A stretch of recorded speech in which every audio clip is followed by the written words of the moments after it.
Hello friends, കേക്കിലും ഷേക്കിലും എല്ലാമുള്ള പണക്കാരുടെ biscuit എന്നറിയപ്പെടുന്ന lotus ബിസ്കോഫാണ് ഞാനിന്ന് try ചെയ്ത് നോക്കാൻ പോകുന്നത്. എൻ്റെ കയ്യിലിരിക്കുന്നത് 125 ഗ്രാമിൻ്റെ പാക്കറ്റാണ്. ഇതിൻ്റെ വില വന്നിട്ട് 159 രൂപയാണ്. ഇതിൻ്റെ പാക്കിംഗ് നല്ല ഭംഗിയാണ് കേട്ടോ. വൈറ്റും റെഡും ആണ് ഇതിൻ്റെ പാക്കറ്റ്. അതുപോലെ അവരതിൽ എഴുതിയിട്ടുണ്ട് no added flavours, no colours and vegan. ഇതൊരു ഫോറിൻ ബിസ്ക്കറ്റാണ് കേട്ടോ. ബെൽജിയം ആണ് ഇതിൻ്റെ ജന്മനാട്. സാധാരണ ബിസ്ക്കറ്റിൻ്റെ പോലുള്ളൊരു പാക്കിംഗ് അല്ല. സൈഡ് നിങ്ങൾക്ക് കാണുമ്പോൾ മനസ്സിലാവുമായിരിക്കും. ആ തുറക്കുന്ന രീതിയെല്ലാം ചെറുതായിട്ടൊരു വ്യത്യാസമുണ്ട്.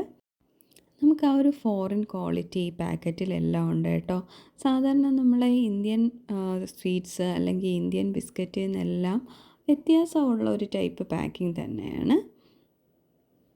ഞാൻ ചില വീഡിയോസിൽ ഈ പാക്കറ്റ് പൊട്ടിക്കുമ്പോൾ ഉള്ളിലായിട്ട് ചെറിയ ചെറിയ സെപ്പറേറ്റ് പാക്കറ്റ്സിൽ കുക്കീസ് പോലെ ബിസ്ക്കറ്റ് ഇരിക്കുന്ന കണ്ടിട്ടുണ്ട്. പക്ഷേ ഞാൻ ഈ പാക്കറ്റ് പൊട്ടിച്ചപ്പോൾ ഉള്ളിലായിട്ട് ഡയറക്റ്റ് ബിസ്ക്കറ്റ് ഇങ്ങനെ അടുക്കി വെച്ചിരിക്കുന്നേ കണ്ടേ.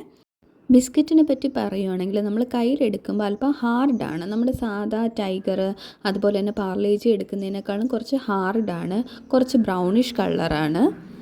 പിന്നെ കാണുമ്പോൾ ഒരു മെഷീൻ കട്ട് ബിസ്ക്കറ്റായിട്ട് തോന്നത്തില്ല. ഒരു ഹാൻഡ് ക്രാഫ്റ്റ് പോലെയാണ് തോന്നുക. ലോട്ടസ് എന്ന് ഇംപ്രിൻറ്റ് ചെയ്തിട്ടുണ്ട്. പിന്നെ അവർ പറയും പോലെ തന്നെ ഇതൊരു കാരമലൈസ്ഡ് ബിസ്ക്കറ്റാണ്. അപ്പോൾ കഴിക്കുമ്പോൾ ടേസ്റ്റും അതുപോലെ തന്നെയാണ്. പാർലേജി അതുപോലെ തന്നെ ടൈഗർ ബിസ്ക്കറ്റിൻ്റെ ടേസ്റ്റിൽ നിന്ന് ഒരുപാട് വ്യത്യാസമുണ്ട്. ഇപ്പോൾ അതിൻ്റെ ബാറ്ററി തന്നെ നന്നായിട്ട് കാരമൽ ആഡ് ചെയ്ത് അത് ബേക്ക് ചെയ്തെടുത്തിട്ട് അതിൻ്റെ പുറത്ത് കാരമൽ ആഡ് ചെയ്താൽ എങ്ങനെ ഇരിക്കും. ഇപ്പോൾ കാരമലിൻ്റെ ഡ്രിപ്പിങ്ങോ അങ്ങനെ ഒന്നുമില്ല. പക്ഷെ എന്നാൽ പോലും ആ കാരമൽ ചെയ്ത ഒരു ബിസ്ക്കറ്റിൻ്റെ ഹാർഡ്നെസ്സും അതുപോലെ തന്നെ ആ ടേസ്റ്റും നന്നായിട്ട് കിട്ടുന്നുണ്ടായിരുന്നു. എല്ലാവരും ഒന്ന് ട്രൈ ചെയ്ത് നോക്കണം കേട്ടോ. കാരണം നമ്മുടെ ഒരു ഇന്ത്യൻ ബിസ്ക്കറ്റ്സിൽ നിന്ന് എല്ലാം നല്ല വ്യത്യാസമുള്ളൊരു ടേസ്റ്റാണ്. ഞാൻ ഈ ലോട്ടസ് ബിസ്കോഫി തന്നെയാണ് ഈ ഒരു ടേസ്റ്റ് ആദ്യമായിട്ട് എക്സ്പീരിയൻസ് ചെയ്യുന്നത്. നമുക്കങ്ങനെ കമ്പയർ ചെയ്യാനൊന്നും പറ്റത്തില്ല. ഹാർഡായിട്ടുള്ള നല്ലൊരു കാരമലിൻ്റെ ടേസ്റ്റുള്ള ഒരു ബിസ്ക്കറ്റ്. നമുക്കിനി ബാക്കിയുള്ള ബിസ്ക്കറ്റ് ഈ ഒരു കണ്ടെയ്നറിലോട്ട് മാറ്റാം. ഇതെനിക്ക് പാരീസിൻ്റെ റിഫൈൻഡ് ഷുഗർ വാങ്ങിയപ്പോൾ കിട്ടിയ ബോട്ടിലാണ് കേട്ടോ.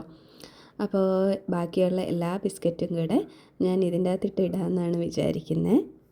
കൊച്ചിലെയായിട്ട് എൻ്റെ വീട്ടിൽ എപ്പോഴും ഇങ്ങനെ ഒരു ടിന്ന് കാണും കേട്ടോ. ബിസ്ക്കറ്റും ലഡുവും ഒക്കെ ഇട്ട് വെക്കാനായിട്ട് ഗസ്റ്റ് വരുമ്പോഴൊക്കെ പെട്ടെന്ന് എടുത്ത് കൊടുക്കാനുള്ള എളുപ്പത്തിനും നമുക്കെടുക്കാനുള്ള എളുപ്പത്തിനും എല്ലാം.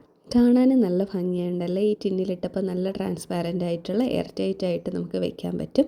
സോ എല്ലാവരും ഈ ബിസ്ക്കറ്റ് ഒന്ന് ട്രൈ ചെയ്ത് നോക്കുക. ഒരു യുണീക്ക് ടേസ്റ്റാണ്. നമുക്ക് എക്സ്പീരിയൻസ് ചെയ്തിട്ടില്ലാത്തൊരു ടേസ്റ്റാണ് കേട്ടോ ഇന്ത്യൻ സ്നാക്സിൽ നിന്ന്. അതുകൊണ്ടാവാം കേക്ക് ഷേക്കൊക്കെ ഇതിൽ നിന്ന് ഉണ്ടാക്കുക. So bye bye, take care.